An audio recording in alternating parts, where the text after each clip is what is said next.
दोस्तों, telephone, mobile इन सब के आ जाने से हमारी ज़िंदगियों में बहुत ही आसानियां हो गई हैं।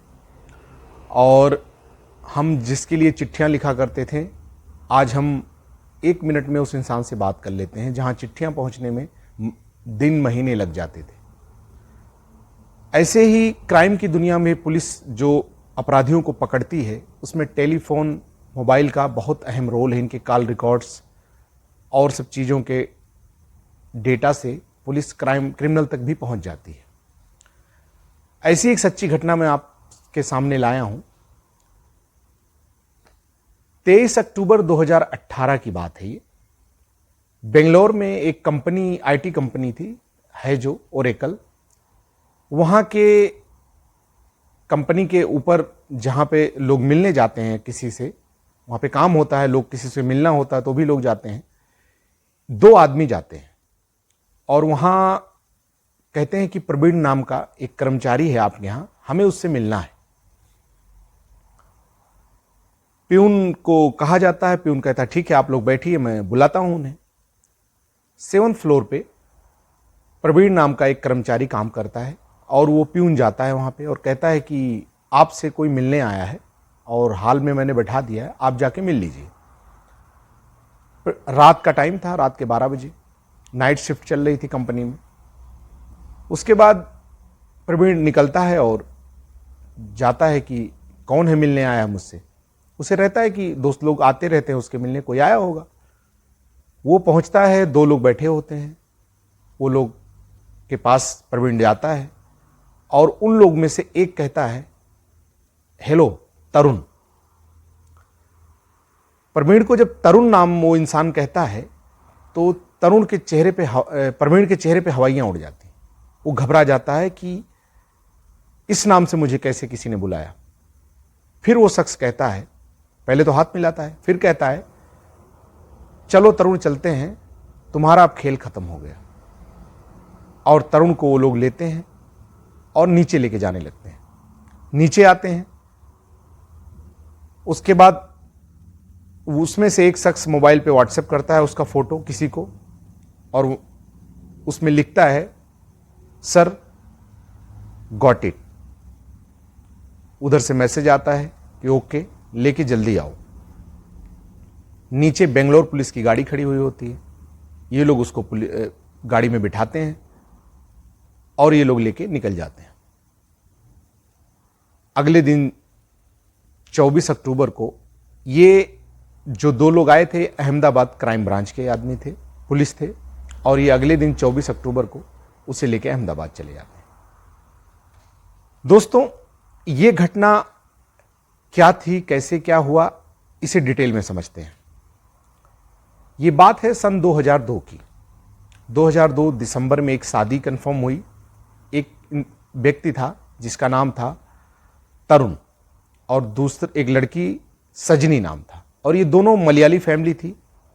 मध्य प्रदेश में मंदसौर एरिया में कहीं रहते थे लोग। सो दोनों की शादी लगती है।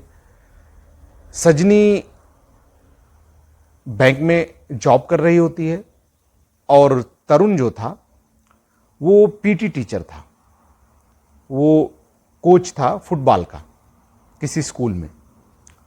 दिसंबर 2002 में इनकी शादी लगती है। दोनों मलयाली फैमिली की शादी हो जाती है। तरुण का एक भाई अहमदाबाद में कहीं जॉब कर रहा होता है और उसको ऑफर देता है कि तुम अहमदाबाद आ जाओ। सजनी के भी फैमिली वाले अहमदाबाद में रहते हैं।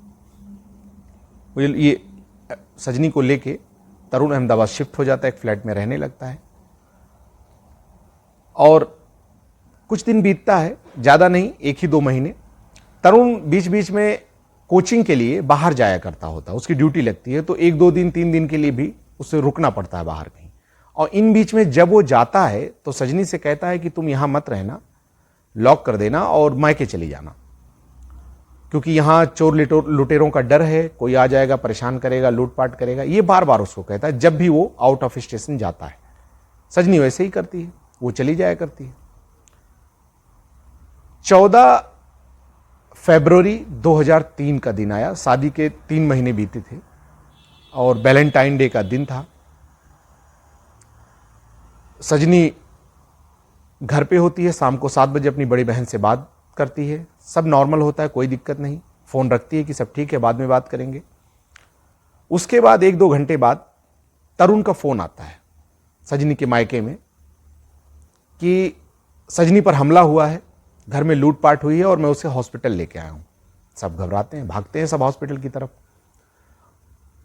सजनी के गले में दुपट्टा बंधा हुआ होता है और उसके गले को दबाया हुआ होता है और वो मर गई होती है। हॉस्पिटल वाले पुलिस को कॉल करते हैं, पुलिस आती है। चूंकि किसी का मर्डर हुआ था तो पुलिस का आना तो स्वाभाविक था। फिर तरुण रोता भी लगता है, उससे पुलिस कुछ पूछने की कोशिश करती है तो उस हालत में नहीं कि वो कुछ बताए। उसके घर वाले आते हैं, परेशान सब। पुलिस को कुछ समझ में नहीं आता कि किससे कुछ पूछताछ करें। सजनी की डेथ हुई हो गई होती है। उसके बाद उसे घर लाया, पोस्टमार्टम होता सजनी का। पोस्टमार्टम होके लाश को हैंडओवर कर दिया जाता है।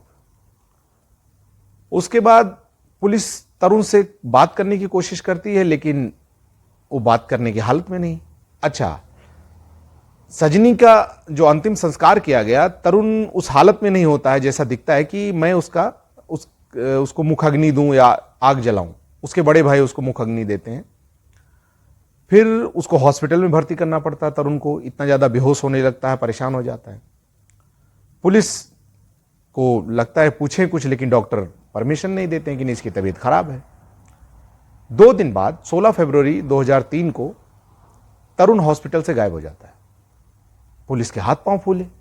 इंटरनली पुलिस को शक भी था उस पर कि इसने कुछ किया है, क्योंकि सिनारियो देख के ऐसा लगता है कि जो बताया रहता है कि देखो घर में सामान बिखरा पड़ा है, लूटपाट हुई है और मेरी वाइफ को मारा गया है। तरुण पुलिस यही बताता है कि मेरे घर में कुछ लुटेरे आए थे, उस पर हमला किया और घर में सामान लूट के ले गए। और वैसा सिनारियो वहां पे क्रिएट भी हुआ रहता है। पुलिस को शक होता है कि सिनारियो देख के कुछ ऐसा हुआ नहीं है। वो तरुण पे शक करते हैं, लेकिन तरुण गायब। अब पुलिस का शक यकीन में, लेकिन पुलिस के हाथ पांव इसलिए फूले कि ऊपर के आला अधिकारी डांटने लगे कि तुम लोग को जब शक था तो उस भाग कैसे गया, तुम लोग नजर नहीं रखे, ये वो काफी प्रेशर। पुलिस परेशान, वो गायब। अब पुलिस के भाई और मां पे पुलिस ने प्रेशर दिया, उनको पकड़ा, अरेस्ट किया, वो जेल भी गए, उनसे पूछताछ हुई लेकिन कोई क्लू नहीं मिला, वो गायब। तरुण वहां से भागता है। एक उसकी गर्लफ्रेंड रहती है, उसके पास जाता है। उससे कहता है कि मैंने अपनी वाइफ को मार दिया, अब तुम मुझसे शादी कर सकती हो। ये जो उसका अफेयर था गर्लफ्रेंड से, कुछ कुछ शक लोगों को हुआ था लेकिन ज्यादा यकीन नहीं था किसी को। उसकी गर्लफ्रेंड कहती है कि तुम अपनी वाइफ का कत्ल करके आए हो और मैं एक कातिल से शादी नहीं करूंगी। तरुण के पास कोई जवाब ही नहीं। वो मना कर देती है और कहती है यहां से चले जाओ, दोबारा मुझसे कांटेक्ट मत करना। तरुण वहां से निकल जाता है। इधर पुलिस की छानबीन चालू। पुलिस परेशान रहती है, ढूंढती है। धीरे धीरे टाइम बीतता है और उधर तरुण गायब। धीरे धीरे 2003 से 2006 आ गया और सजनी के मायके वाले वो बार बार फॉलोअप लेते कि पकड़ा नहीं गया, पकड़ा नहीं गया। पुलिस कहती है ठीक है, हमारी जांच जारी है, जांच जारी। फिर ठंडे बस्ते में केस चली गई। 2006 में सजनी के परिवार वाले मुख्यमंत्री से मिलते हैं। उस वक्त गुजरात के मुख्यमंत्री, आज जो हमारे प्रधानमंत्री आदरणीय नरेंद्र मोदी साहब, वो उस वक्त मुख्यमंत्री हुआ करते थे। उनसे मिलती है और फैमिली गुहार लगाती है कि हमारी मदद करिए, जांच सही से हो नहीं रही है। मुख्यमंत्री जी आश्वासन देते हैं। फिर वहाँ से उस क्राइम ब्रांच को, पुलिस को ऑर्डर आता है कि भाई इस केस को सीरियस लीजिए। फैमिली आके मिल रही है। फिर और सीरियस लिया जाता है, ढूंढना शुरू हो जाता है। फिर भी कुछ क्लू नहीं मिलता है। और बीच बीच में कहीं कहीं ऐसा पता चलता है कि तरुण कहीं देखा गया है, लेकिन उस पर कोई पुख्ता सबूत नहीं होता पुलिस के पास। ऐसे र्यूमर मानती है पुलिस की है या नहीं, पता नहीं सच्चाई, लेकिन कहीं क्लू नहीं मिलता।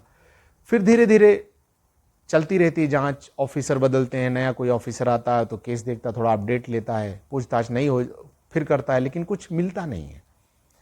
धीरे धीरे चलते चलते 2016 आया। 2003 से 2016 आ गया। एक ऑफिसर आया क्राइम ब्रांच में। उसने इस केस को फिर से अपडेट लेना चाहा और फाइल को खोला और उसमें अपडेट लेने की कोशिश की।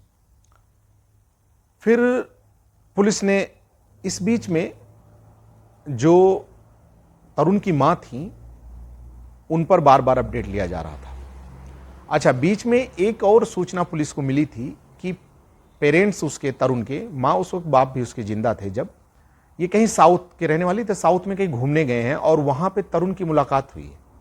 ये पुलिस को सूचना मिलती है, लेकिन पुलिस को कुछ उसमें एविडेंस नहीं मिलते हैं। और हुई, वाकई में हुई थी। ये लोग साउथ में गए होते हैं तो तरुण अचानक आके मिलता है। उसके फादर को नहीं पता हुआ होता है कि ये है या जिंदा या कहाँ है। जब वो मिलता है तब इनको यकीन होता है कि इसने मारा है, सच है ये सब। तो बहुत टेंस हो जाते हैं और ये अचानक वहाँ से उसको कहते हैं भाग जाओ यहाँ से और यहाँ दोबारा मत आना, पुलिस तुम्हें ढूंढ रही है। ये घर जाते हैं और अगले दिन इनको हार्ट अटैक आता है और इनकी डेथ हो जाती है, इसके फादर की। फिर 2016 में फिर से फाइल खोली जाती है, जांच शुरू होती है। फिर अच्छा, ये बीच में जब 2003 में ही पुलिस एक बार गई रहती है, उसकी गर्लफ्रेंड को कॉल डिटेल निकालते निकालते उसकी गर्लफ्रेंड तक पहुंची रहती है पुलिस। वहाँ जाती तो उसकी गर्लफ्रेंड डिटेल बताती है कि हाँ वो मुझसे कांटेक्ट में था, लेकिन वो मेरे पास आया था मर्डर करने के बाद, मैंने उसको भगा दिया, ये मैंने बोला। पुलिस ने क्रॉस चेक किया तो ये सही बात निकली, तो उसने क्लीन चिट दे दिया था। 2016 में जब नया ऑफिसर आया तो उसने फिर उसकी गर्लफ्रेंड को, पुरानी वाली को कांटेक्ट किया और फिर पूछताछ के लिए बुलाया गया। तो उस गर्लफ्रेंड ने बताया कि मुझे तो जानकारी नहीं है कुछ ज़्यादा उसके बारे में, लेकिन कुछ मेरे कॉमन फ्रेंड्स हैं, उनका कहना था कि दिल्ली में कहीं अभी हाल ही में तरुण किसी मॉल में देखा गया है। मैं इसको कंफर्म तो नहीं करती हूँ, लेकिन मुझे ऐसा र्यूमर आया, दोस्तों में बात करते मुझे ऐसा लगा, वो लोग बता रहे थे कि ऐसा ही लग रहा था कोई। पुलिस दिल्ली जाती है और उसी टाइम पे पुलिस को पता चलता है उसकी माँ भी दिल्ली में थी। उसको क्रॉस चेक करती है पुलिस, बहुत ज़्यादा छानबीन करती है, लेकिन उसके माँ से उसका कोई कांटेक्ट नहीं मिलता है। फिर पुलिस वहाँ से खाली हाथ आ जाती है। फिर कॉल ट्रेस तो हो ही रहा था, कॉल डिटेलिंग हो ही रही थी। एक दिन पुलिस की किस्मत जागी, बेंगलोर के ओरेकल कंपनी के लैंडलाइन फोन से मंदसौर में उसकी मां रह रही थी, उस पर एक फोन आया। उनकी मां रह रही होती है, उनके मोबाइल पे एक फोन आता है लैंडलाइन से। पुलिस कॉल टैप भी कर रही थी और ट्रेस भी कर रही थी। फोन बजता है, बात होती है, पुलिस उस फोन के पीछे लग जाती है। उसके बाद पुलिस कंफर्म करने की कोशिश करती कि ये फोन वहां से कहीं तरुण ही नहीं तो है। पूरा कंफर्म करने के बाद पुलिस बेंगलोर के लिए निकलती है और पुलिस जाती है। तो जैसा मैंने बताया कि वो उसको पकड़ के लाती है, तो उससे पूछताछ होती है। तो वो बताता है कि मुझे शादी करनी थी अपनी गर्लफ्रेंड से और मैंने वैलेंटाइन डे के दिन उसको बोला था कि मैं तुम्हें गिफ्ट दूंगा, और मैंने उसका मर्डर इसलिए वैलेंटाइन पे किया ताकि मैं अपनी गर्लफ्रेंड को गिफ्ट दे सकूं कि मैंने देखो उसकी हत्या कर दिया है और रास्ता साफ है, अब तुम मुझसे शादी कर सकती हो। कितनी विकृत मानसिकता उस इंसान की थी कि किसी भी ओकेजन पे गिफ्ट उपहार दिए जाते हैं, किसी की हत्या करके किसी को उपहार देना, ये कितना विकृत मानसिकता जाहिर करता है उस इंसान की, कितनी गंदी सोच। फिर वो बताता है कि मैं उसे मेंटली प्रिपेयर इसलिए कर रहा था, बार बार मुझसे इसलिए कहता था कि तुम यहाँ मत रहो, मैके चली जाओ, मैं बाहर जा रहा हूँ, यहाँ चोर लुटेरे आते हैं। ये माहौल में बना रहा था ताकि घर वाले भी ये चीज़ जाने, ताकि कल को जब मैं ये करूं तो लोग को ये यकीन हो जाए कि हाँ चोर लुटेरों ने ही काम किया था। लेकिन वही बात आती है कि क्रिमिनल कितना भी होशियार हो जाए, एक ना एक दिन उसे सलाखों के पीछे पहुंचना ही होता है। और तरुण के साथ भी वही हुआ। और वहां बेंगलोर में जब वो रह रहा था तो अपना नाम बदल लिया था। तो दोस्तों, किसी का नुकसान पहुंचा के और आप ये सोचो कि मैं अपनी लाइफ में खुशी से रह लूंगा, अच्छे से रह लूंगा, ये तो कभी नहीं हो सकता है। एक ना एक दिन उसका हर्जाना आपको भुगतना ही पड़ेगा। तो तरुण भी यही सोचे थे, और भी क्रिमिनल जो पकड़े जाते हैं पहले यही सोचते हैं कि आज नहीं कल तो मैं एकदम लाइफ सेट कर लूंगा। तरुण ने भी यही सोचा था, 15 साल से पकड़ा नहीं गया था, उसको लगा कि अब तो जिंदगी मेरी सेटल है। अच्छा, तरुण ने दूसरी शादी भी कर ली थी वहाँ पे, और उसके 2 बच्चे भी थे। इस बीच में कई जगह उसने नौकरियां की थी, लास्ट में वो बेंगलोर में ही कर रहा था, वहाँ पकड़ा गया। तो वही जाना सलाखों के पीछे ही हर क्रिमिनल को और होना भी चाहिए।